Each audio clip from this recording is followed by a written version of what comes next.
Bab 1400. Siapa paksa kamu, aku akan matikan dia. Dengan senang hati.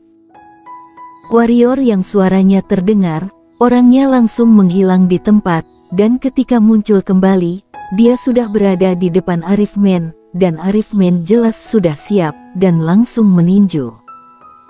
Bagaimana mungkin warrior yang takut padanya? Saat ini, dia juga meninju secara tiba-tiba. Bang! Dengan suara ledakan, Arifman langsung terlempar ke belakang, dan terbanting ke dinding aula utama.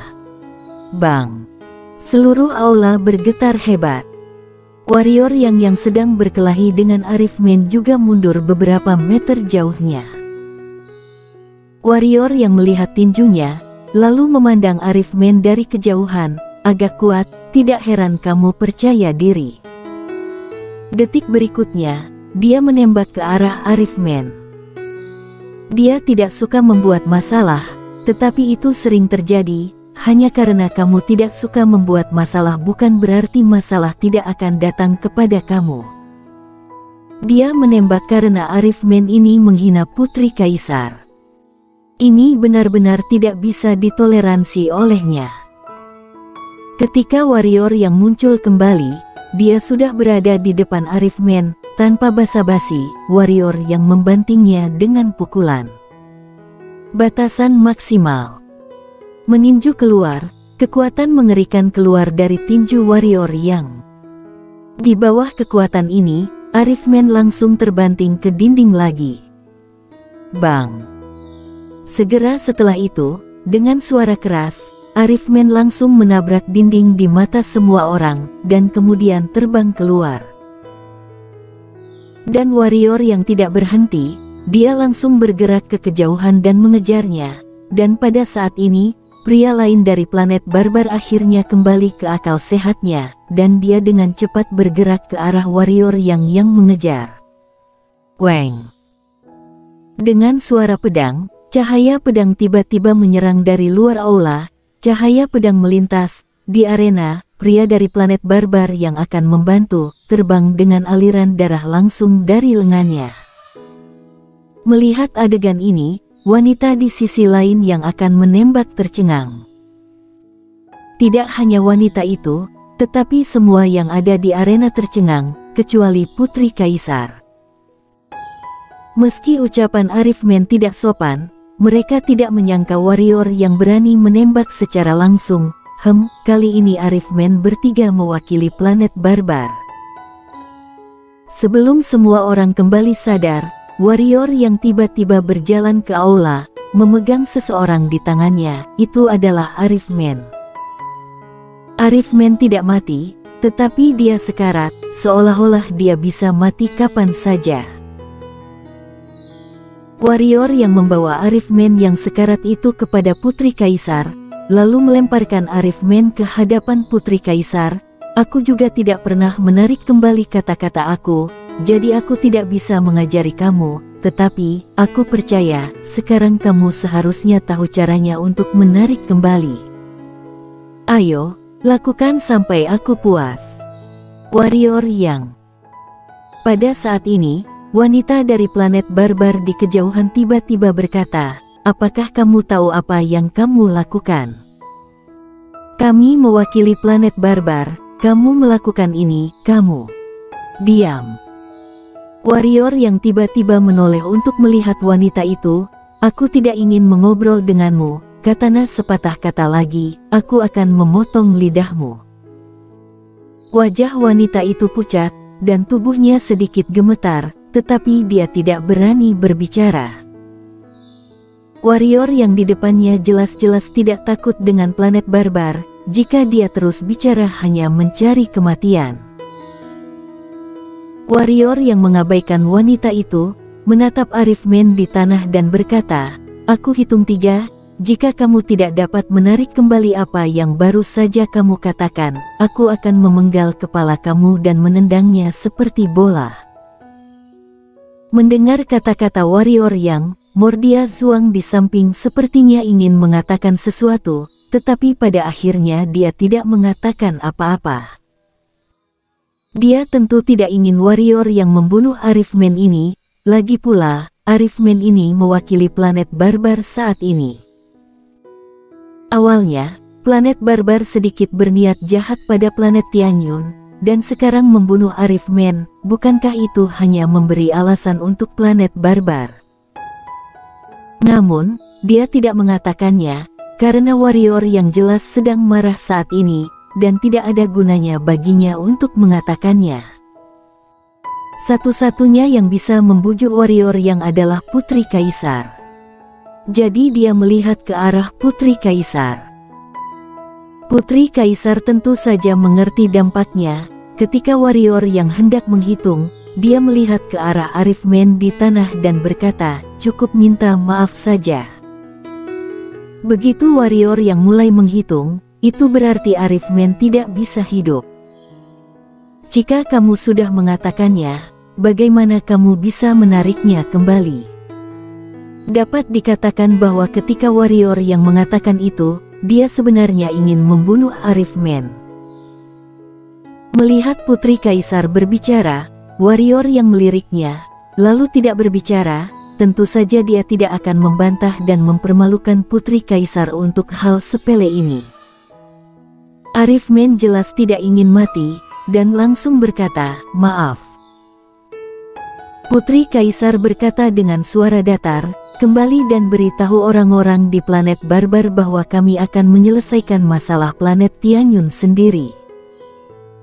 Selain itu, kami tidak ingin memprovokasi planet barbar, tetapi itu tidak berarti kita takut pada planet barbar." Arifmen melirik Putri Kaisar dan berkata, "Akan kusampaikan." Setelah berbicara, dia bangun dan mengajak pria yang lengannya patah dan wanita itu untuk pergi. Ketika dia sampai di pintu aula utama, dia tiba-tiba berhenti, lalu berbalik untuk melihat warrior yang, dan hendak berbicara, ketika warrior yang tiba-tiba berkata, "Jika kamu berani mengatakan sepatah kata pun, kalian bertiga tidak akan pergi hari ini." Wajah Arifmen tiba-tiba menjadi masam, dan wanita di sampingnya takut dengan apa yang akan dia katakan. Dia segera menariknya dan berbalik. Setelah Arifmen dan yang lainnya pergi, Putri Kaisar menatap warrior yang dan berkata pelan, "Kenapa kamu tiba-tiba marah?" Warrior yang menggelengkan kepalanya, lalu menatap Putri Kaisar, dan berkata, "Hanya saja tiba-tiba merasa sangat sulit bagimu, jangan khawatir, aku tidak dapat menjamin bahwa tidak ada yang akan berani memaksamu di masa depan, tetapi, aku dapat menjamin bahwa siapapun yang memaksa kamu, aku akan bunuh dia." Mendengar kata-kata warrior yang, ekspresi Mordia Zuang di samping agak masam. Ini agak seperti sengaja dikatakan padanya. Putri Kaisar memandang lama warrior yang, lalu berkata, "Apapun yang terjadi, kita akan menghadapinya bersama nanti." "Tentu saja." Warrior yang mengangguk.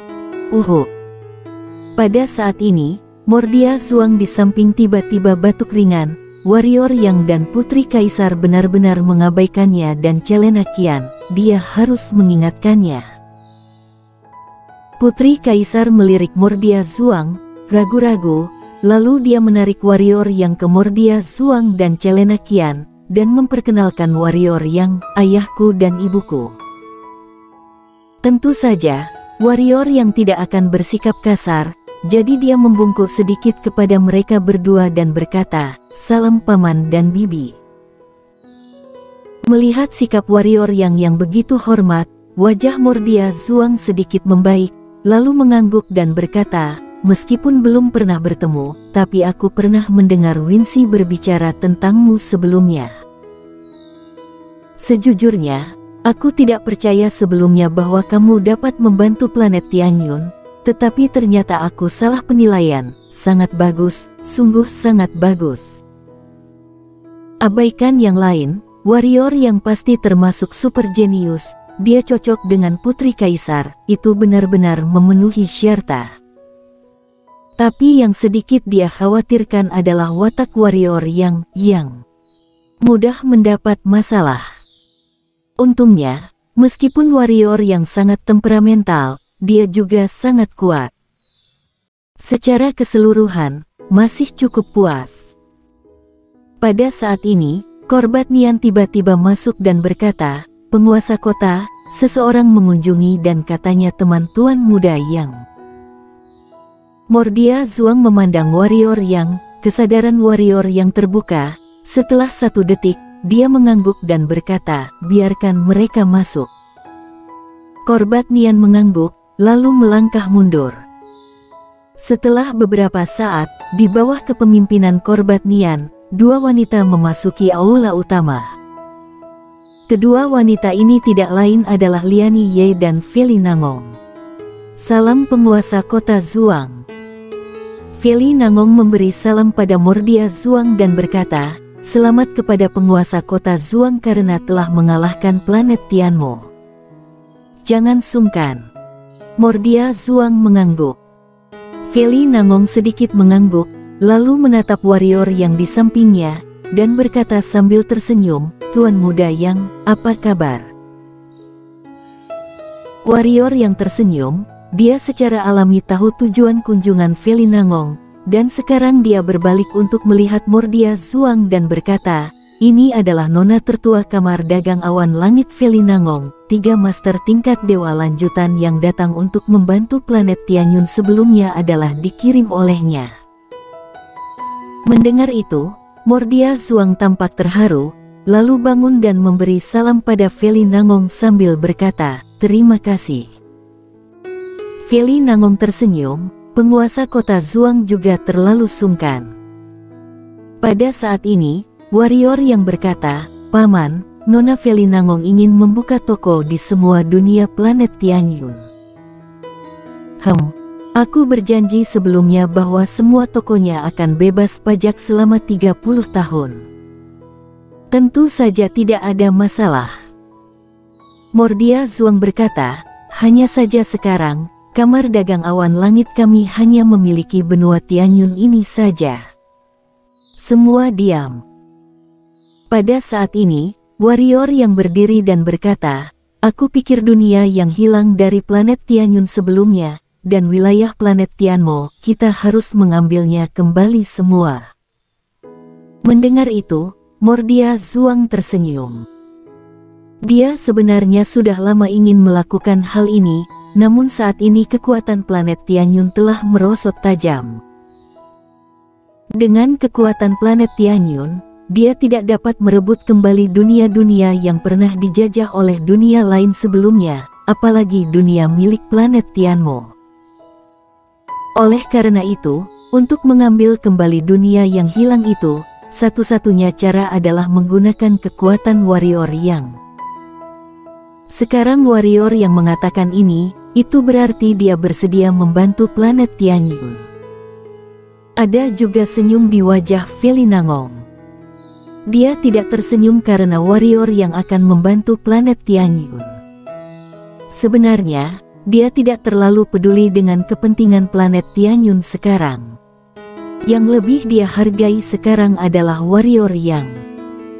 Semakin kuat warrior Yang, semakin besar keuntungan yang akan dia dapatkan di masa depan. Dan dengan potensi yang warrior yang tunjukkan sekarang, selama dia tidak mati, dia pasti akan menjadi master yang tiada taranya di masa depan. Saat itu, hanya satu kata darinya saja sudah bisa mengubah nasib kamar dagang awan langit. Atau, selama diketahui bahwa kamar dagang awan langit ada hubungannya dengan dia, tidak ada yang berani menipu dia. Pada saat ini, Liani Ye tiba-tiba maju dan berkata, "Dunia-dunia ini secara alami akan diambil kembali, tetapi bagaimana setelah mengambilnya kembali?" Semua orang memandang Liani Ye. Mordia Zhuang memandang warrior Yang, dan warrior yang berkata, "Liani Ye, penasihat Liga Pedang aku, juga orang yang paling aku percayai." Mendengar itu, Mordia Zhuang baru ingat saat ini warrior yang juga ketua Liga Pedang, dan dia sendiri mewakili sebuah dunia. Seolah memikirkan sesuatu, Senyum di wajah Mordia Zuang berangsur-angsur menghilang. Setelah hening beberapa saat, dia menatap Liani Ye dan berkata, "Apa yang ingin dikatakan Nona Liani, sebaiknya mengatakannya secara langsung." Liani Ye tersenyum dan kemudian berkata, "Penguasa kota Zuang, maafkan aku karena bertanya, planet Tianyun ini, apakah kamu akan menyerahkannya kepada Yang Mulia Putri Kaisar di masa depan, atau putra kamu?" Mendengar itu, semua orang menatap Liani Ye. Bersambung.